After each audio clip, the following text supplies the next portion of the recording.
The laughter sliced through the soft murmur of the restaurant like a blade through silk. It was the kind of laugh that demanded attention, loud, arrogant, dripping with mockery. The man behind it sat confidently in a charcoal suit, a glint of superiority in his eyes as he waved a few crisp bills between his fingers. Across from him stood a young waitress, still, composed, her face unreadable. For a heartbeat, the world around her faded.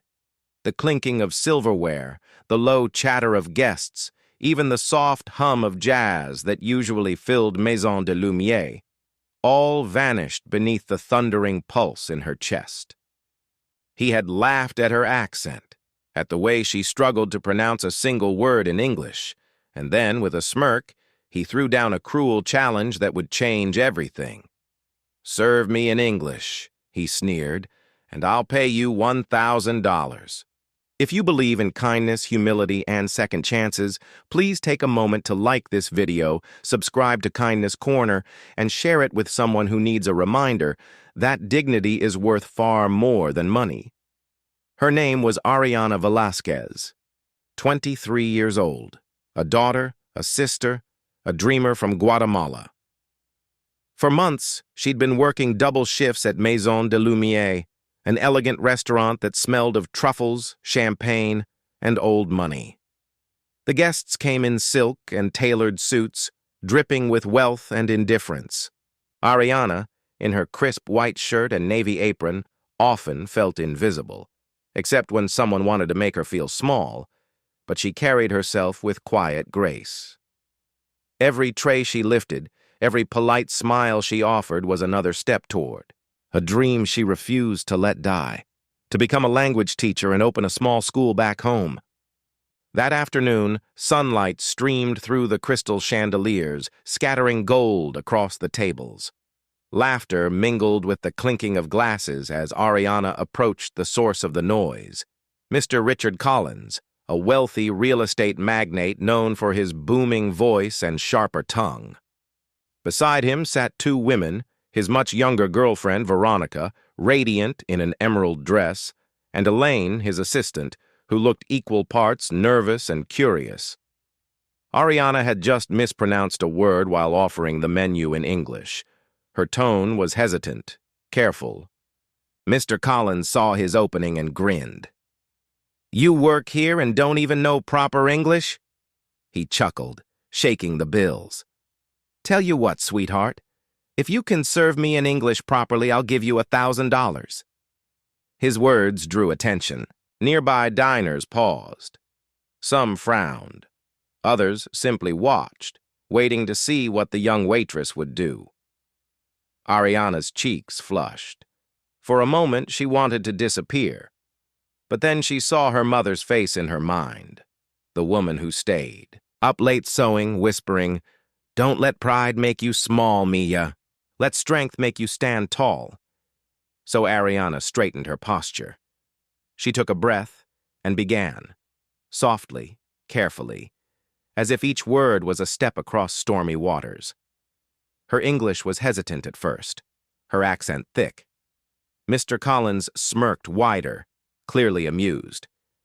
But then, something changed. Ariana paused.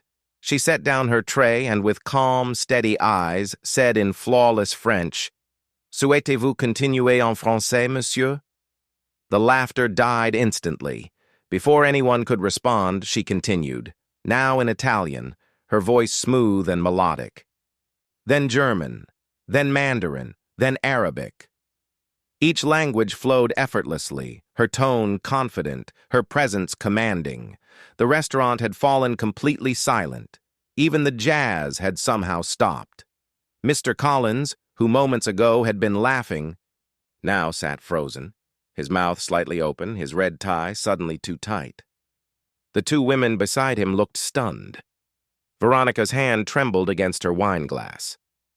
Then, with quiet grace, Ariana returned to English. "Would you prefer I continue in English, sir?" she asked softly.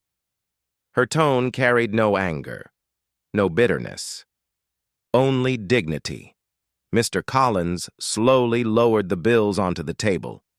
His smirk was gone, and for the first time that afternoon, he looked ashamed. After Ariana walked away, the table stayed silent.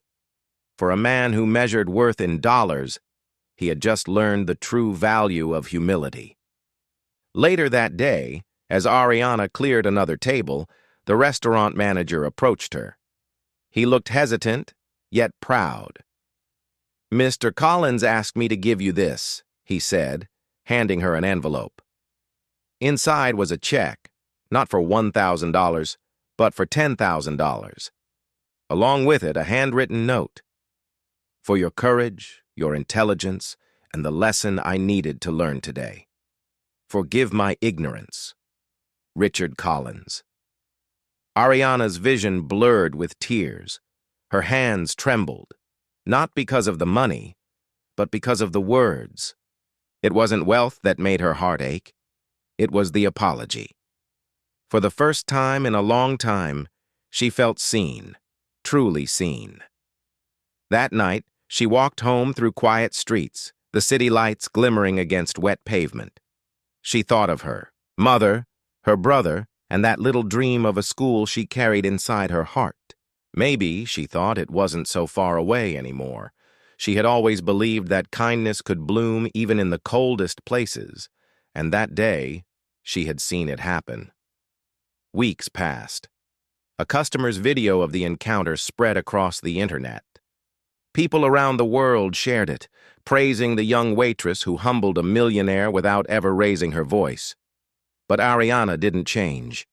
She still worked hard, still saved every dollar, still served every guest with quiet grace. The only difference was what she carried now. Something stronger than hope. Proof that dignity and kindness are worth more than gold. If this story touched your heart, if it reminded you that respect and kindness cost nothing, but can change everything, please like this video, subscribe to Kindness Corner, and share it with someone who believes in humility and heart. And before you go, tell us in the comments, what would you have done in Ariana's place? Would you have walked away or stood your ground with courage and grace? Ariana's story reminds us of one simple truth. Sometimes the quietest voices teach the loudest lessons. In a world that values power over compassion, she proved that true strength speaks softly, in any language.